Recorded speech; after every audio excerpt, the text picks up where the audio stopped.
Your own, it's John Greenberg from The Athletic again. I know you had your own career and stuff to worry about, but as a Bulls fan, what did you think of kind of the rise and fall, like what happened with Derek and seeing how high he went and then kind of how low things got? How did you look at it from afar?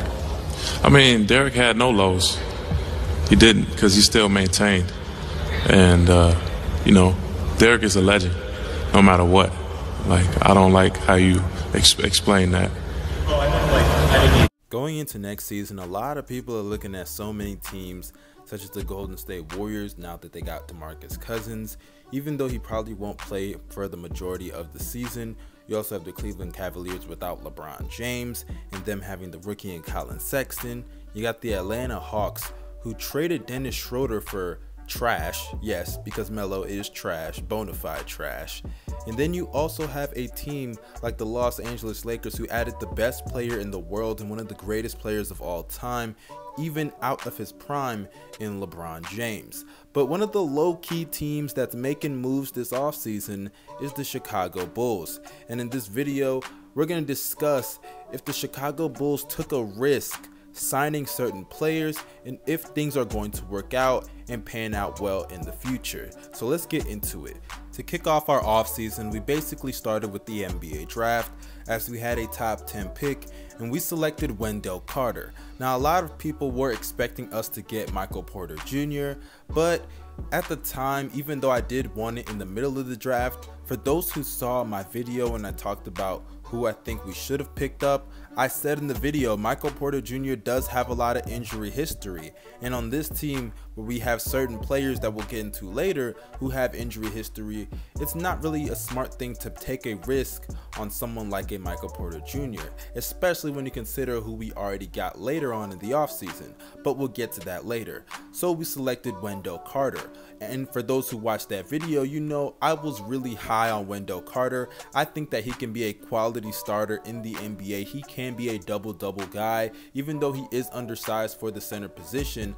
But at the end of the day, when you have Lauri Markkanen stretching the floor, you need someone down there in the low post that can defend at a solid and average level and can protect the rim. And I think that Wendell Carter can do that. He has a nice frame. Even though, like I said, he is undersized, he can rebound well at a solid level. And I think that he will be able to grab double-double numbers in the NBA. Not immediately, but definitely in his sophomore year, I can see that happening. So them drafting Wendell Carter, I think that is a good move for them. Now, the next decision that the Bulls had to make were the players that they were going to keep and the players that they were going to let go. And the number one name had to be Zach LaVine, because Zach LaVine coming back was coming off of an ACL injury.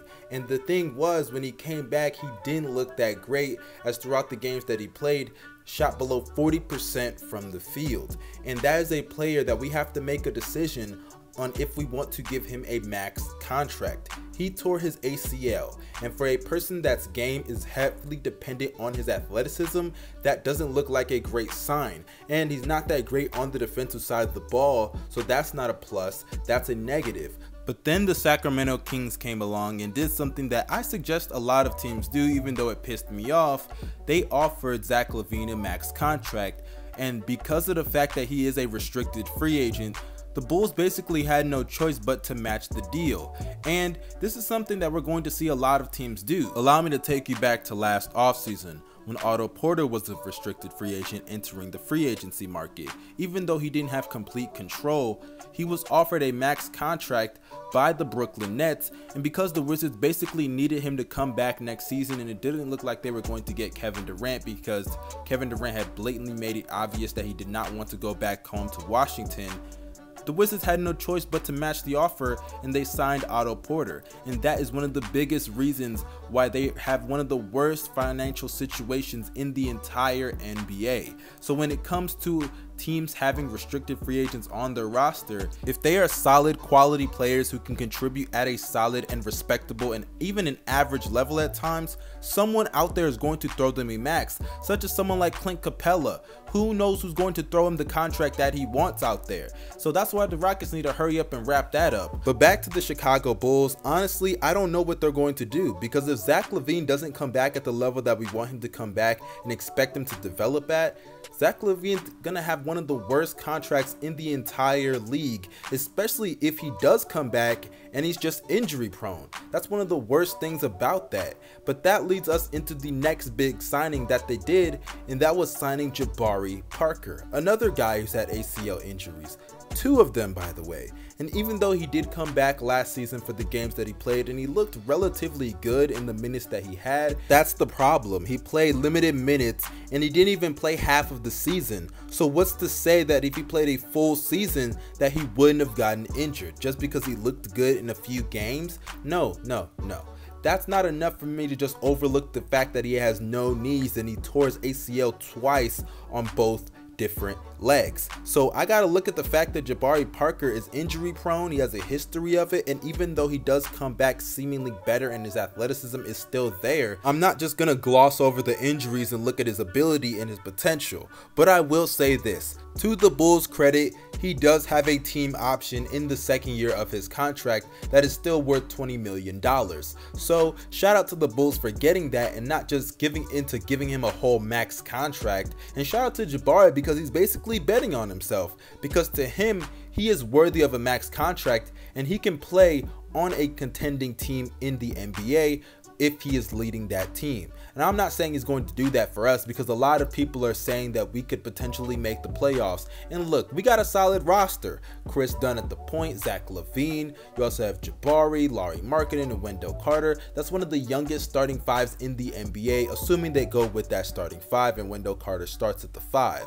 But if that is the starting 5, that is one of the best young lineups in the entire league on paper. But that's the problem, because we assume that Chris Dunn is going to take a jump after 4 years in college and a horrible rookie year and a sophomore year that was relatively pedestrian. We assume that Zach LaVine will stay healthy and improve. We assume that Jabari Parker can keep his knees intact for 82 games or at least even 80 games. We assume that Lauri Markkanen will take a jump and not fall into a sophomore slump, and we hope that Wendell Carter has a solid rookie season and is not a bust that will make us regret not taking Michael Porter Jr. if he stays healthy and has a productive rookie year, and not Wendell Carter. So a lot of these things are assumptions and hope, because this will probably be one of the most important seasons in Chicago Bulls history. It will determine this whole rebuilding process and if Garpax is going in the right direction, because a lot of things were passed up on this offseason, a lot of players that we could have picked,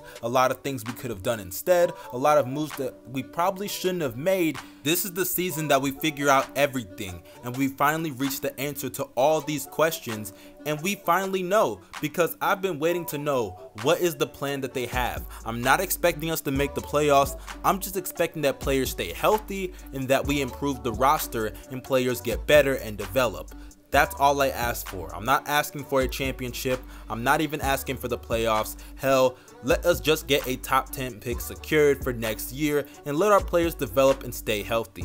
That's it. That's all us Bulls fans should be hoping for. Nothing more and nothing less. This is your boy Young Mustard signing out. Make sure you drop the like down below. Comment down below. All my Bulls fans, let me see you in the comment section if you agreed or disagreed, or if you think I left anything out. This is your boy Young Mustard signing out. Follow me on Twitter and definitely follow me on Instagram. Y'all have a great day. Peace.